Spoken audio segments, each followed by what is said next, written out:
Alors, me revoilà assez vite, parce que... Ouais, enfin, assez vite...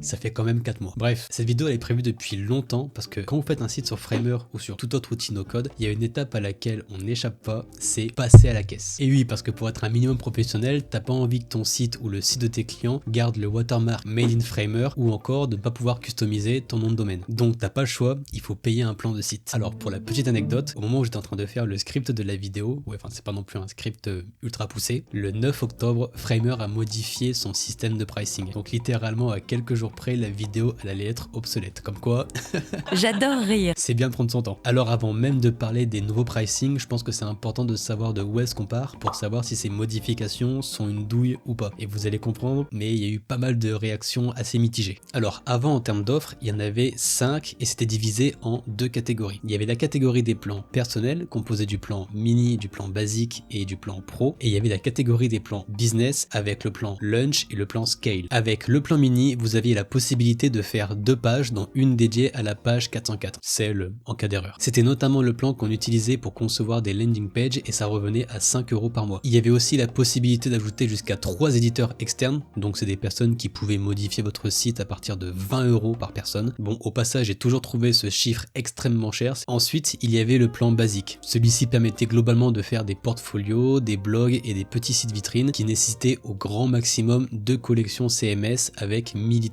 Quand on parle d'items, en fait, c'est le nombre de pages dynamiques que l'on peut faire. Donc si par exemple vous avez 1000 items à disposition, vous pouvez faire 1000 pages dynamiques. Donc par exemple 1000 pages de blog ou 1000 pages de produits. On pouvait aussi faire 1000 pages statiques et il y avait vraiment de quoi faire, donc c'était un peu le meilleur plan pour beaucoup de personnes. Celui-ci revenait à 15 € par mois et on pouvait aussi ajouter jusqu'à 3 éditeurs maximum et encore 20 € par personne. Juste au-dessus dans la catégorie personnelle, il y avait le plan pro qui lui permettait de monter jusqu'à 10 collections CMS. Toujours avec 1000 items. Il permettait de monter jusqu'à 10 000 pages statiques, donc vraiment un gros bébé. Et c'était un peu la solution à privilégier quand vous avez besoin de faire un site avec plus de 2 collections CMS. Vis-à-vis de la catégorie business, donc il y avait le plan lunch. Ce dernier permettait de monter jusqu'à 20 collections CMS avec 10 000 items et jusqu'à 15 000 pages statiques. On pouvait aussi ajouter des éditeurs, mais là c'était un peu différent. On pouvait monter jusqu'à 10 éditeurs maximum et le prix était aussi plus conséquent. Il était à 40 € par personne.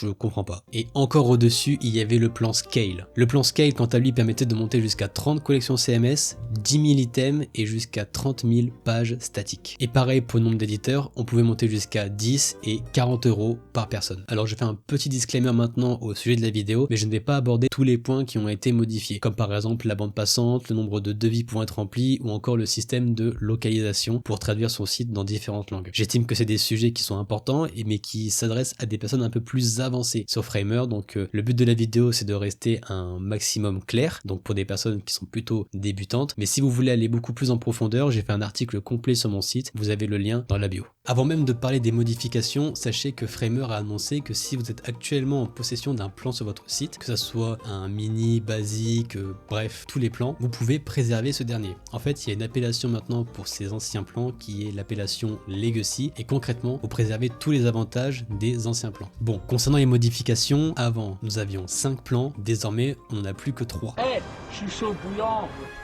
Précédemment, il y avait une distinction entre les plans personnels et les plans business. Désormais, c'est fini, tout a été regroupé en une seule et même chose. Le plan mini qui auparavant était destiné à créer des landing pages et le plan lunch ont tous les deux été supprimés, donc il n'y en a plus, c'est bon, terminé, bonsoir. Désormais, on se retrouve avec le plan basique, le plan pro et le plan scale, mais il y a quand même des grosses modifications à l'intérieur. Auparavant, avec le plan basique, on avait 1000 pages statiques, 2 collections CMS et 1000 items CMS. Désormais, ça a été fortement baissé, on n'a plus que 30 pages statiques, une collection CMS, mais toujours 1000 items CMS. Et le prix a été vu à la baisse, passant de 15 € à 10 €. Ça représente 60 € d'économie annuelle. Ça se prend.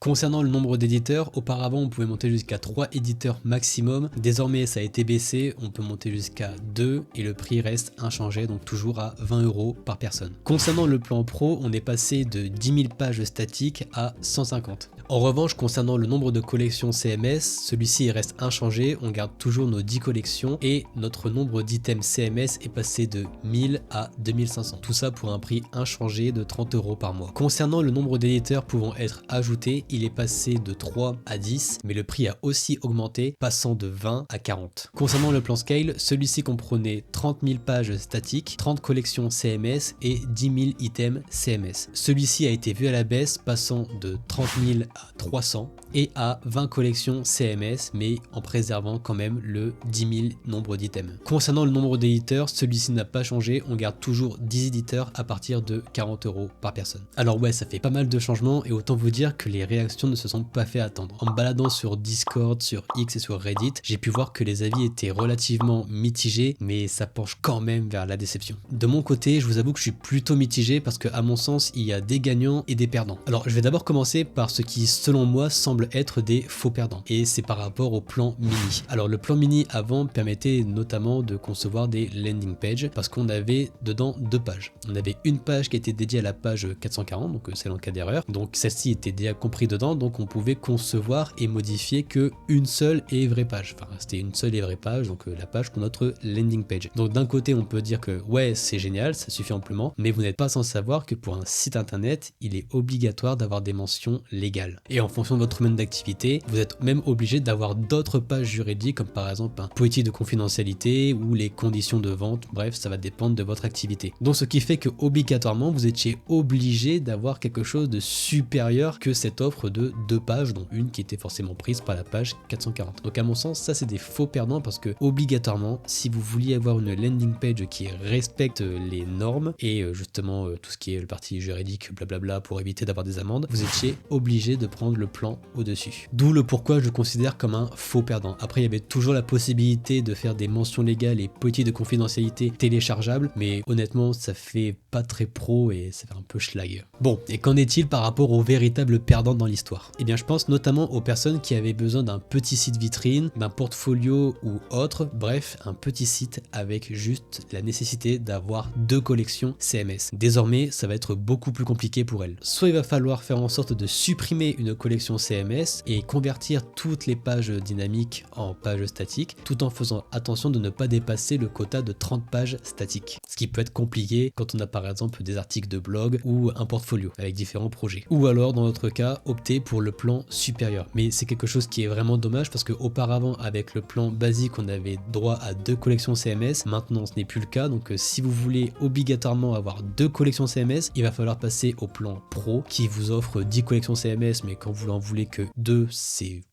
vraiment dommage, mais c'est surtout qu'auparavant un plan à 15 € pouvait largement vous suffire. Maintenant vous n'avez plus le choix, vous allez devoir prendre le plan pro à 30 €. Et je pense qu'il y avait énormément de personnes, que ce soit personnellement ou pour leurs clients, qui bénéficiaient de ce plan basique à 15 € par mois. Les autres perdants selon moi ce sont les petites agences framers. En effet, si avec votre équipe vous aviez souvent la nécessité de aller sur des projets de différents clients pour apporter des modifications, auparavant vous alliez payer 20 € par personne, donc bref le prix était très cher pour ce que c'était, je reste sur ma position, mais surtout que si maintenant les personnes optent pour le plan pro, ça fait que le mode éditeur revient à 40 € alors qu'initialement c'était à 20 €. Bref, les prix ont carrément été doublés pour deux situations. Bref, je pense que vous comprenez un peu la logique, mais les prix ont été doublés pour les sites et ont été doublés pour le mode éditeur, ce qui est énorme. Et je pense que vous comprenez maintenant le pourquoi beaucoup de personnes sont déçues, parce que clairement avec cette nouvelle mentalité, cela incite les utilisateurs et même les futurs clients que vous allez avoir à opter pour un plan supérieur alors qu'avant le plan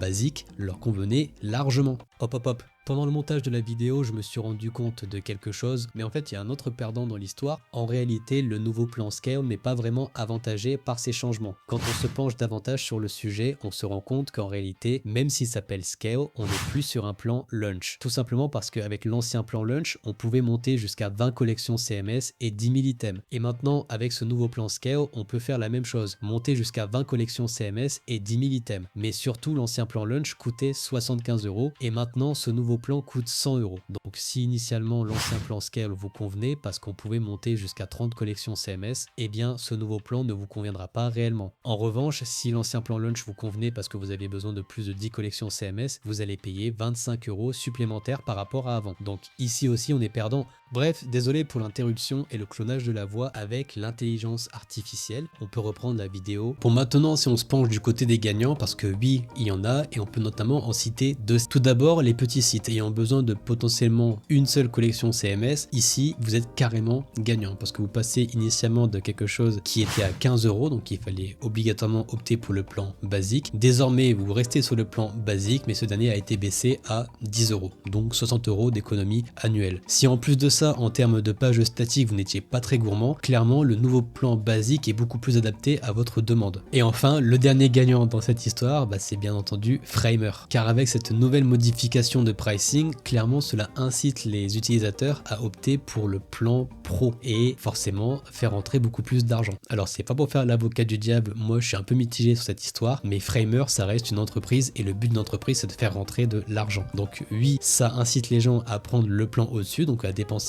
plus, mais c'est forcément dans leur intérêt, c'est une entreprise. Un autre point qui va me faire passer encore pour l'avocat du diable, mais Framer, c'est quand même un outil qui essaie d'être constamment à jour. Récemment, ils avaient quand même mis l'accent sur la fonctionnalité IA. Et l'IA, vous le savez, ça consomme quand même pas mal de ressources, donc avec ces dépenses qui se sont ajoutées, ils ont besoin de faire entrer forcément plus d'argent pour renflouer les caisses, même si bon, je pense qu'ils ne sont pas à ça près. Bon, maintenant, que faire? Si actuellement vous avez un plan sur Framer, donc ce dernier est automatiquement passé en Legacy. Si les anciennes caractéristiques de votre formule vous conviennent, restez sur votre plan Legacy. Donc par exemple, si vous aviez un plan basique, vous conservez encore vos deux collections CMS. Je vais pas faire l'inventaire pour tous les autres, vous avez compris. Donc si cela est extrêmement intéressant pour vous, gardez-le, ne le supprimez pas. En revanche, si vous êtes en Legacy et que votre plan actuel est peut-être trop conséquent pour vous, regardez ce que vous utilisez et potentiellement réfléchissez à utiliser les nouveaux pricing de Framer. Ça vous fera peut-être économiser un peu d'argent. Maintenant, concernant le futur, donc les prochains projets que vous allez faire, voyez si vous pouvez potentiellement ajuster les collections CMS. Parfois, il y a des collections CMS avec très peu d'items dedans. Ça peut être potentiellement plus intéressant de les convertir directement en page statique et donc de ne pas opter pour l'option qui va vous nécessiter deux collections CMS, à savoir le plan pro à 30 €. Donc faites en sorte de potentiellement jouer là-dessus pour préserver un plan qui sera lui à 10 € par mois. Pour finir, je serais très curieux de savoir ce que vous pensez de cette nouvelle modification. D'ailleurs, est-ce que vous étiez au courant que Framer avait modifié ses pricing? Si c'est pas le cas et que vous l'avez appris avec cette vidéo,